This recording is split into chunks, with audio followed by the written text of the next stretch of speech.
Pozdravljeni v knjižnici Semen. To je projekt, ki smo se ga lotili v knjižnici Litija pred 2 leti.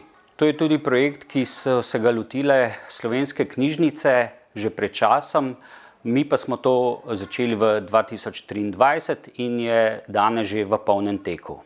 Knjižnica Semen je eden od dejavnikov, ki lahko vpliva na našo pestrost na vrtu. Knjižnica Semen je tudi eden izmed načinov ohranjanja kulture, rastlin, predvsem pa samooskrbe v današnjem času, ki je zdrava prehrana zelo pomembna.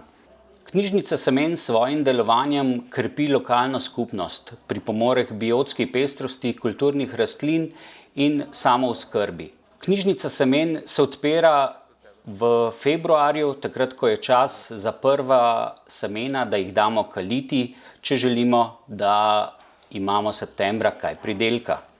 Delovanje knjižnice Semen je v bistvu popolnoma preprosto. Semena si spomladi sposodimo in v jesen vrnemo. Kako pa to izgleda v praksi?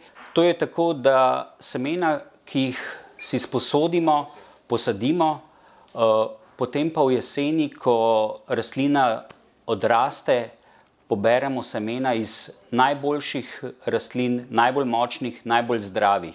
Ta semena potem lepo posušimo in prinesemo nazaj v knjižnico Semen, da so na voljo tudi preostali lokalni skupnosti. Dobrodošli vsi vrtnarji, navdušeni vrtnarji ali mogoče vrtnarji, ki bi to želeli postati, da si osnujete svoj lasten vrt in zasadite s tradicionalnimi rastlinami, ki jih lahko dobite v knjižnici Semen.